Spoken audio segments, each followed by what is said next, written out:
ጤና ይስጥልኝ። ሰኔ 18 2018 ዓ.ም ከመረብ ሚዲያም አርዕስተ ዜናውን በማስቀደም ዕለታዊ መረጃዎችን የምናሰማችሁ ይሆናል።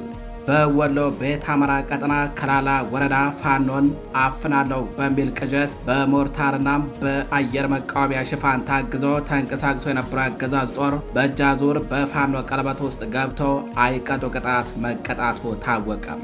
የምኒልክ ዕዝ ኮማንዶዎች በተጠቀሙት አስደማሚ የስቦ መምታት የጦር ታክቲክ የጠላት ጦር ከ20 በላይ ወታደሮቹ ተደምስሰውበት ሙሉ በሙሉ ሲሽመደመድ ቁልፍ የጦር ስፍራዎች በጀግኖቹ ቁጥጥር ስር መዋላቸው ታውቋል። የፋኖን ክንድ መቋቋም ያቃተው ይኸው ጸረ አማራ ኃይል ሁሉም አማራ ፋኖ ነው በሚል በንጹሃን መንደር ላይ 21 ጊዜ የሞርተር ድብደባ በማካሄድ የጦር ወንጀል ፈጽሟል። ተደምጡታላችሁ። በሌላኛው መረጃችን በምዕራብ አማራ ጎጃም ቀጠና ጎዛምን ግንባር ከደብረ ማርቆስ ከተማ በቅርብ ርቀት ከፈንደቃ እስከ ቁሌጅ ጥቁር አስፓልቱን ይዞም በተፈጸመ እጅግ አስደማሚና ስልታዊ የደፈጣ ጥቃት የብልጽግናው አገዛዝ ሰራዊት ሙሉ በሙሉ በሚባል ደረጃ ተሽመድምደው መበታተኑ ተነገረም። የአገዛዙ ጦር ከወደ ፋኖ የተከፈተበትን ሳይንሳዊ የሽምቅ ጥቃትን የሚመክትበት ፋታ እስኪያጣ ድረስ በተፍረከረከበት በዚህ ተጋድሎ 16 ወታደሮቹ ሲደመሰሱም 2 ወታደሮቹ ደግሞ እጅ ከፈንጅ ተማርከውበታል። እንዲሁም በርካታ የጦር መሳሪያዎቹና ተተኳሽ ጥይቶቹ በፋኖ ቁጥጥር ስር ውለውበታል። ውጊያው ከደብረ ማርቆስ ከተማ በቅርብ ርቀት የተፈጸመ መሆኑ የዞኑ ካድሬዎች ከባድ መደናገጥና መፍረክረክ ውስጥ እንዲዘፈቁ አድርጓቸዋል። መረጃውን ተደምጡታላችሁ። በሌላኛው መረጃችን የቢቸና ከተማ ሚሊሻ ጽሕፈት ቤት ኃላፊው በሲኖትራክ ተገጭቶ በሞትና በሕይወት መካከል እንደሚገኝ ታወቀ። ለዚህ ጸረ አማራ አገዛዝ ስርዓት ተላላኪ የሆኑ ባንዳዎችና ዙፋን ጠባቂ ወታደሮች በየዕለቱ ከሚፈጃቸው የፋኖ አፈሙዝ በተጨማሪ የበደሉትና አሰቃቂ ግፍ የፈጸሙበት ሕዝብ እንባ ጎርፍ ሆኖ ጠራርጎ እያጠፋቸው ነው። መረጃውን ታደምጡታላችሁ። የተከበራችሁ አድማጭ ተመልካቾቻችን እነዚህንና ሌሎች የዛሬ ሰኔ 18 2018 ዓ.ም ዕለታዊ የግንባር መረጃዎችን እንዲሁም ሌሎች የሀገር ውስጥና የውጭ መረጃዎችን አጠናቅረን ይዘን ቀርበናል። አብራችሁን ቆዩ።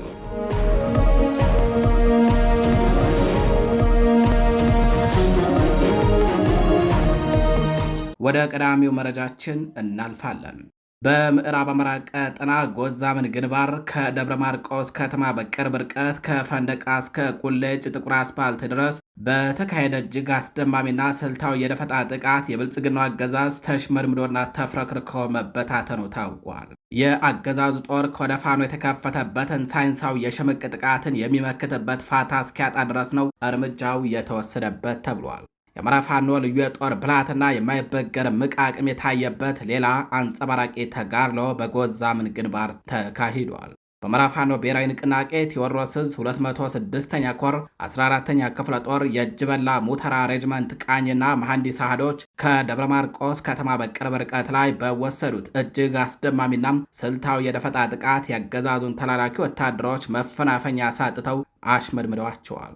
የፋኖን ክንድ መቋቋም ያቃተውና የተሽመደመደው የጠላት ኃይል ሙትና ምርኮ ሲሆን በርካታ ወታደራዊ ትጥቆችና ተተኳሾች በጀግኖቹ ቁጥጥር ስር ውለዋል። ዛሬ ሰኔ 18 2018 ዓ.ም ከንጋት ጀምሮም እስከ ረፋድ ድረስ ለተከታታይ 5 ሰዓታት በጎዛምን ወረዳም ከፈንድቃ ከተማ እስከ ቁሌጭ ጥቁር አስፓልት በተዘረጋው አውደ ውጊያም የእጅ በላ ሙተራ ሻለቃ ጀግኖች በጠላት ላይ የውጊያ የበላይነትን ወስደው አኩሪ ገድል በመፈጸም አንጸባራቂ ድል ተቀዳጅተዋል። ይህ ስልታዊ ኦፕሬሽን የአገዛዙን ወታደራዊ መዋቅር ክፉኛ ያናጋ መሆኑ ታውቋል። የፋኖ ኮማንዶዎች በፈጸሙት ሳይንሳዊና መብረቃዊ ጥቃት የብልጽግናው ሰራዊት ሙሉ በሙሉ በሚባል ደረጃ ተሽመድምዶ ተበታትኗል። በዚህ መሰረት 16 ወታደሮች ሲደመሰሱ 2 የጠላት ሰራዊት አባላት ደግሞ በለስ ቀንቷቸው እጅ ከፈንጅ ተማርከዋል። በተጋድሎው ከተደመሰሱት በተጨማሪ 4 ክላሽንኮቭ ጠመንጃዎች፣ 10 የክላሽ ካዝናና በርካታ ወታደራዊ ትጥቆች ተማርከዋል። በተጨማሪም በርካታ የብሬንና የክላሽ ተተኳሽ ጥይቶች በጀግኖቹ እጅ ገቢ ሆነዋል። ይህ ውጊያ ከደብረ ማርቆስ ከተማ በቅርብ ርቀት ላይ የተፈጸመ መሆኑ የአገዛዙ ጦር የትም ቦታ ቢሆን ከፋኖ ድንገተኛ ፈጣን ምት ማምለጥ እንደማይችልና የብልጽግና ዙፋን ጠባቂዎች ለአንዴና ለመጨረሻ ጊዜ ለመፈራረስ መቃረባቸውን ያሳየ ምርጥ የድል ምዕራፍ ሆኖ ተመዝግቧል ነው የተባለው። አድማጭ ተመልካቾቻችን ወደ ሌላኛው መረጃችን እናልፋለን። በወሎ ቤት አምራ ቀጠና ከላላ ወረዳ ፋኖን አፍናለሁ በሚል ቅዠት በሞርተርና በአየር መቃወሚያ ሽፋን ታግዘው ተንቀሳቅሶ የነበረ አገዛዝ ጦር በእጅ አዙር በፋኖ ቀለበት ውስጥ ገብቶ አይቀጡ ቅጣት መቀጣቱ ታወቀም። የምኒልክ ዕዝ ኮማንዶዎች በተጠቀሙት አስደማሚ የስቦ መምታት የጦር ታክቲክ የጠላትን ኃይል ዳሽቆ እንዲቀር ማድረጋቸው ታውቋል። የፋኖን ክንድ መቋቋም ያልቻሉ ያገዛዙ ጦር ሁሉም አማራ ፋኖ ነው በሚል በአንድ መንደር ብቻ 21 ጊዜ ሞርተር ድብደባ በማካሄድ በንጹሐንና በቤት እንስሳት ላይ እንዲሁም በህዝብ ተቋማት ላይ ከባድ ጉዳት አደርሰዋል። በወሎ ቤት አማራ ቀጠናም ከላላ ወረዳ ልዩ ስማቸው ወርቄና ባሪ በተባሉ ሁለት ቦታዎች ላይ ፋኖን አፍናለሁ በሚል ቅዠት በሞርተርና በአየር መቃወሚያ ሽፋን ታግዘው በተንቀሳቀሰው የጠላት ጦር ላይ ነው ፋኖ ስልታዊ የስቦ መምታት የጦር ታክቲክ በመጠቀም አስደንጋጭ እርምጃ እየወሰደው። በአማራ ፋኖ ብሔራዊ ንቅናቄ ምኒልክ ዕዝ 105ኛ ኮር 71ኛ ባናደው ክፍለ ጦር ስር ከ3ኛ ነብሮ ሬጅመንት የተወጣጡ የፋኖ ኮማንዶዎች በወሰዱት ስልታዊ እርምጃ የጠላት ጦርን አይቀጡ ቅጣት በመቅጣት አንጸባራቂ ድል ተቀዳጅተዋል። የፋኖ ኮማንዶዎች የስቦ መምታት የጦር ታክቲክን በመጠቀም በወሰዱት እርምጃም በጠላት ላይ ከደረሰው ሰብአዊና ቁሳዊ ኪሳራ በተጨማሪ ቁልፍ የጦር ስፍራዎችን በቁጥጥራቸው ስር አስገብተዋል። ትናንት ሰኔ 17 2018 ዓ.ም እስከ ንጋት በተደረገው ተጋድሎ 7 የመከላከያ አባላት፣ 3 የሚሊሻ አባላት በድምሩ 10 ያገዛዙ ወታደሮች ሲገደሉ 11 ወታደሮች ደግሞ በጽኑ መቁሰላቸው ታውቋል። የአገዛዙ ጦር የክንደ ነበልባሎቹን ምት መቋቋም ሲያቅተውና ሲፍረከረክ በሞርታር የታገዘ ከባድ መሳሪያም ወደ መንደሮች በማስወንጨፍ በንጹሐንና በንብረት ላይ አስከፊ የበቀል ጥቃት ፈጽሟል። ይኸው ጸረ አማራና ነውረኛ ያገዛዙ ኃይል በመካናይዝድ የታገዘ ጥቃት በመክፈት በሰላማዊ ነዋሪዎች መንደር ላይ 21 ጊዜ ሞርተር ድብደባ ፈጽመዋል። ይህ የተኩስ ሩምታ በንጹሐን ዜጎችና በቤት እንስሳት ላይ ሞትና ጉዳት ያስከተለ ሲሆን የተለያዩ የህዝብ ንብረቶችንም አውድሟል። ይህ ድርጊት አገዛዙ በአማራ ህዝብ ላይ እያካሄደ ያለውን የዘር ጭፍጨፋ እንዲሁም ማህበረሰቡን ስነ ልቦናዊ፣ ኢኮኖሚያዊ በሆነ መንገድ ለማርቀቅ እያደረገ ያለውን የጭካኔ ተግባር በግልጽ የሚያሳይ መሆኑን ክፍለ ጦሩ በኔትወርክ ምክንያት ዘግይቶ ለመረብ ሚዲያ በላከው መረጃ አመላክቷል።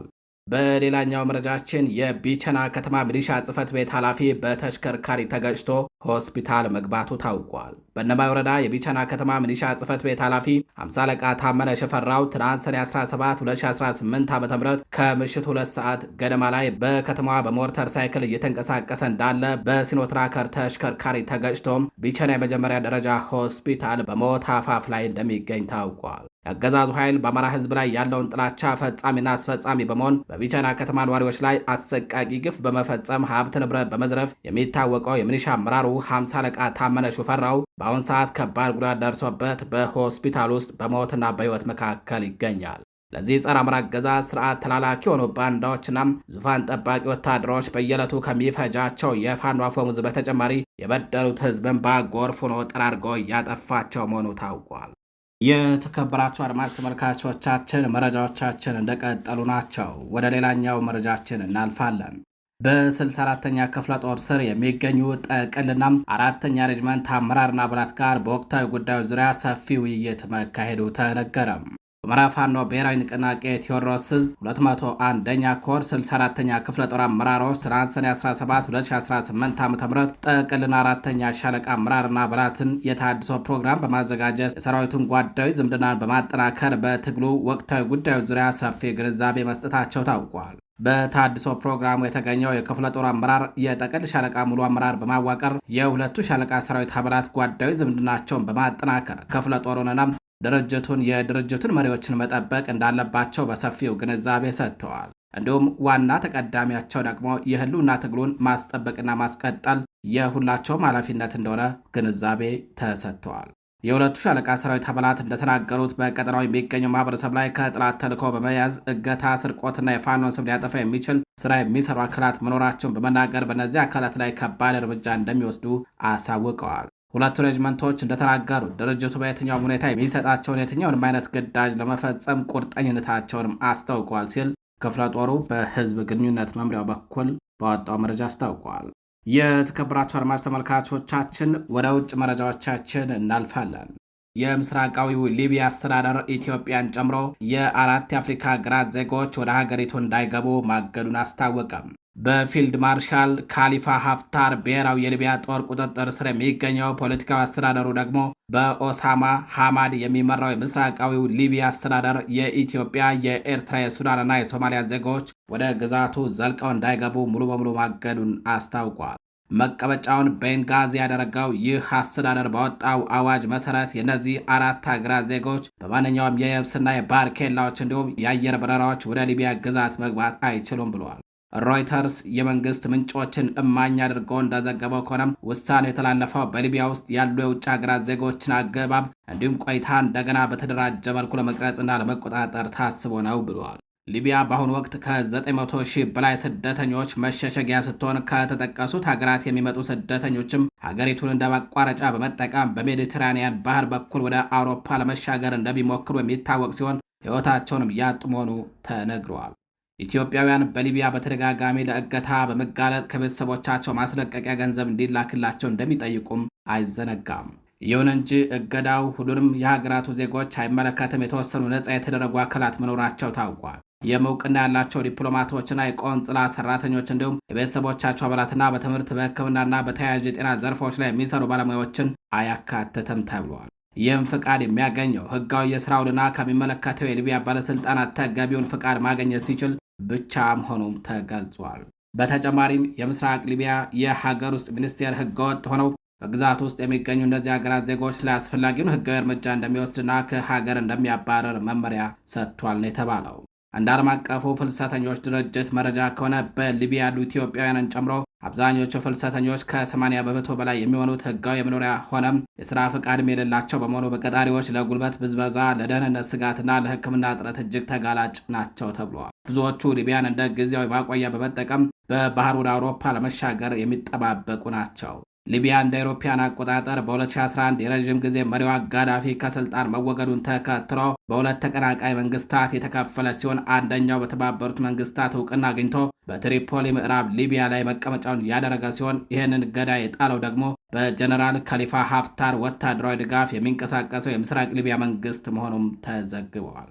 በሌላኛው መረጃችን የሱዳን ጦር በኢትዮጵያ ድንበር አቅራቢያ የሚገኝ ቁልፍ ምሽግ መቆጣጠሩን አስታወቀም። የሱዳን መከላከያ ሰራዊት በብሉ ናይል ክልል ከኢትዮጵያ ድንበር 1 ኪሎ ሜትር ርቀት ገደማ ላይ የሚገኘውንና በጆሴፍ ቱካ በሚመራው የሱዳን ህዝብ ነጻነት ንቅናቄ ይዞታ ስር የነበረውን አልባር የተባለ ቁልፍ ወታደራዊ ምሽግን ሙሉ በሙሉ በቁጥጥር ስር ማዋሉን አስታውቋል። የድንበር አካባቢዎችን ከአማጽያን ማጽዳትና በፈጣን ድጋፍ ኃይል ጥምረት እጅ የምትገኘው ስትራቴጂካዊቷ የድንበር ከተማ ኩሩሙክን መልሶ መቆጣጠር ነው ተብሏል።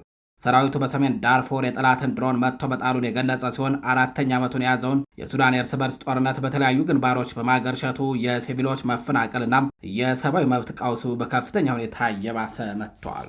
ወደ ሌላኛው መረጃችን እናልፋለን።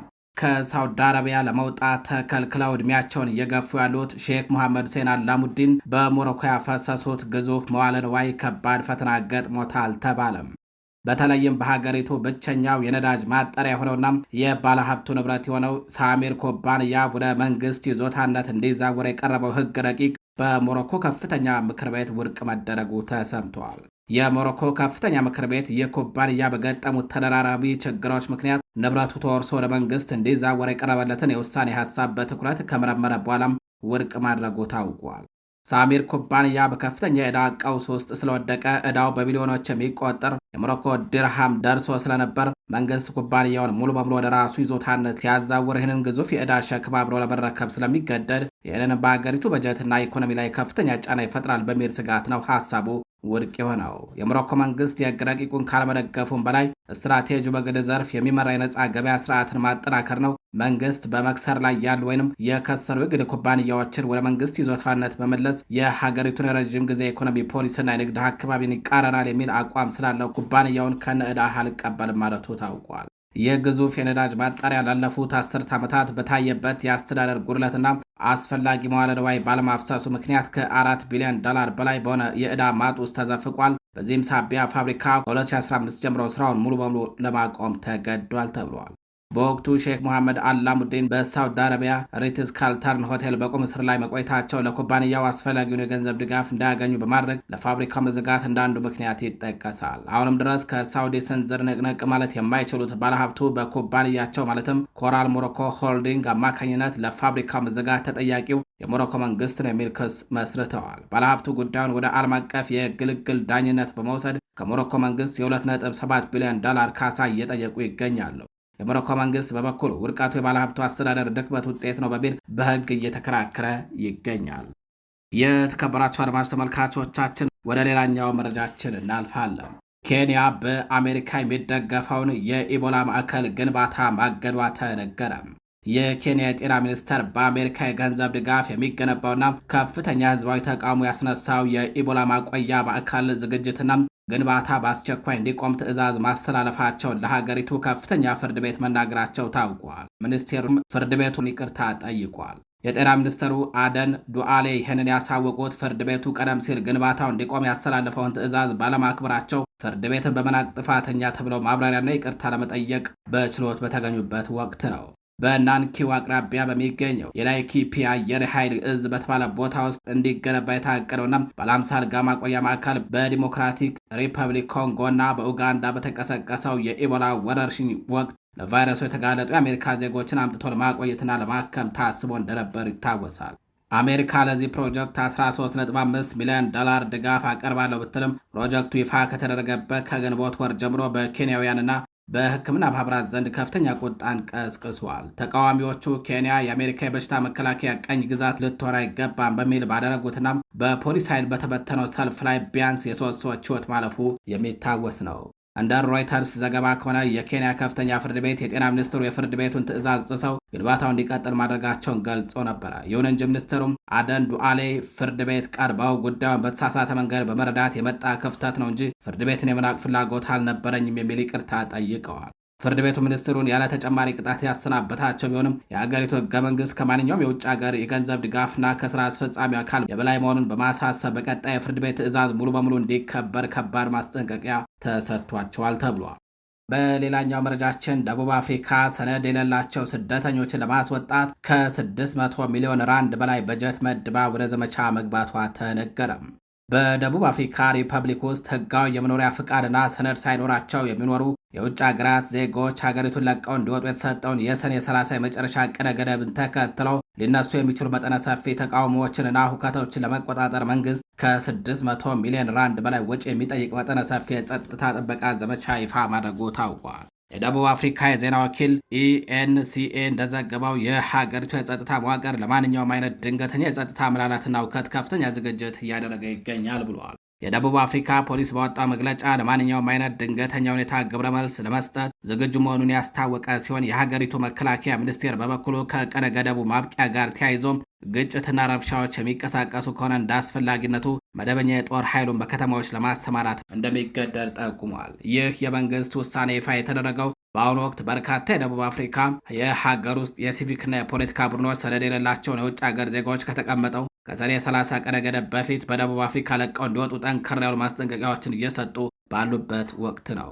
ይህንን ተከትለው ስጋት የገባቸው የተለያዩ የአፍሪካ ሀገራት መንግስታት በደቡብ አፍሪካ የሚገኙ ዜጎቻቸውን ከአደጋ ለመታደግና በሰላም ወደ ሀገራቸው ለማስወጣት ሰፊ ስራዎችን እየሰሩ መሆኑ ታውቋል።